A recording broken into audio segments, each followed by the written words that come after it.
It is time for Party Scoopers. A Democrat and a Republican in studio with us. Jeff Flake, Craig Robinson are here, and a lot of activity surrounding today, Jackie. Yeah, as we're learning what's happening in South Carolina and Nevada, I should say.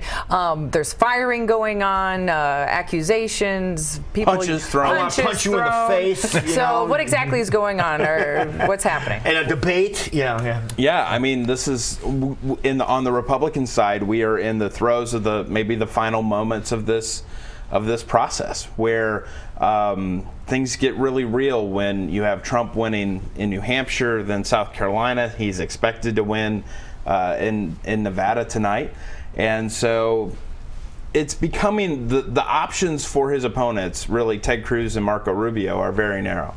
And so you start to see a lot of campaigns tense up.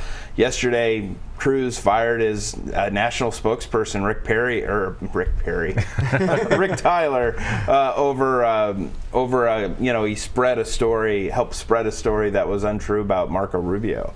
And of course, I'm sure Trump jumped all over that. Oh yeah, I mean, and it's like, you watch how Trump operates. He's really good at making things a little bit bigger than they are. Who's advising him? Who's advising Trump on what's going on? Because I'm sure it's not all coming from his head. Yeah, I just think that a lot of it comes from his Twitter feed. Yeah, and whoever's doing his Twitter. Is it true Giuliani is yeah, I mean, he's very favorable if you listen to, because he was known for doing things like but this. I think that when you watch Trump, it has to be instinctual coming from him, because it's so quick.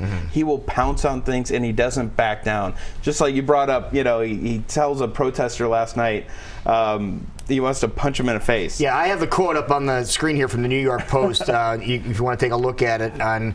So it just some of the things they're talking about a protester. He added, "I want to punch him in the face." I tell you. So well, let's talk about this politically. I mean, number one, we're not used to candidates talking this way. But secondly, what do Republican voters want? They want a fighter. This is him feeding the beast, so to speak. They want someone who's going to stand up and not back down. And because I think that there's this perception with the Republican electorate that Mitt Romney and John McCain were weak candidates, that they wouldn't stand up and fight.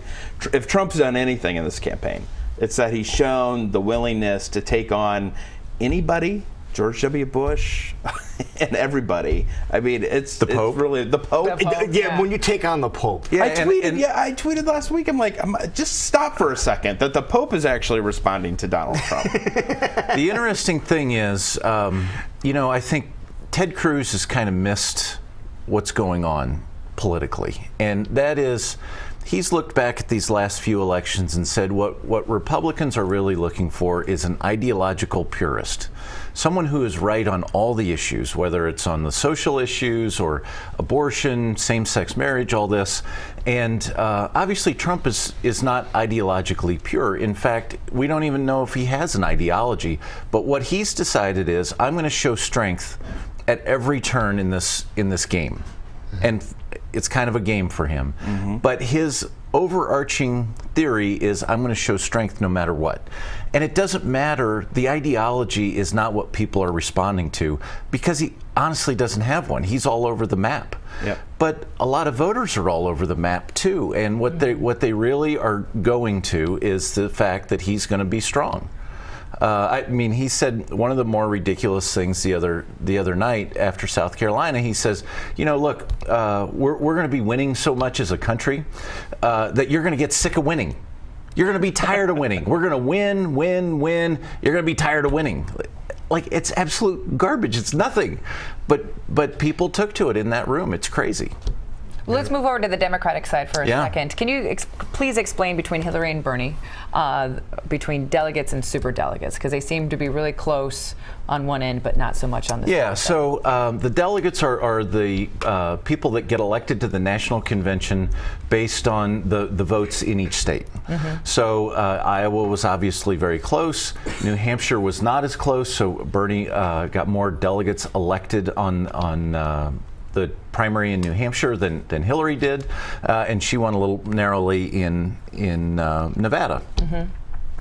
So in addition to the delegates that are elected on all these primaries and caucuses, are all the elected officials. the governors, the senators, the members of Congress, they are all called superdelegates, and they get invited to the convention just by virtue of holding an office. Okay. And she is doing really well among all the elected officials, and that is what's giving her this big advantage in superdelegate numbers. The only reason why they're superdelegates is they're not elected on a primary. They just are. They get to go to the national convention because they already hold an office. So that's the only difference. Does one hold more weight than the other? No, no. But they're not. The superdelegates aren't bound. So if Sanders were to get momentum, he could maybe peel some of those people off. But this is the narrative that's hard to beat when you're the underdog and you're Bernie Sanders. Yeah, well, Bernie Sanders apparently wants to peel some of those votes off and those delegates off because he dropped $35 million recently. Post is reporting that this morning. Yeah, in January they blew through $34 million in cash. So, you know, the Sanders machine was raising lots of money, but now we know they were spending lots of money too, because and honestly, it was smart for them to do that, because if they didn't make it happen in January, this thing was going to get away from them. And as you'll see, what happened after Nevada is this is starting to slip away from Sanders, and Clinton is really starting to pull this together. Now, are they sitting down and talking again? Is Sanders and Clinton, are they sitting down and debating again? I think there is another debate scheduled, but I don't remember exactly when the date is. Okay, I thought I heard something about that. Yes. All right, good. So it's getting very interesting now. We'll have to wait and see. Final days. Election day in Nevada, Yes, in so Nevada. we'll see tonight. All right.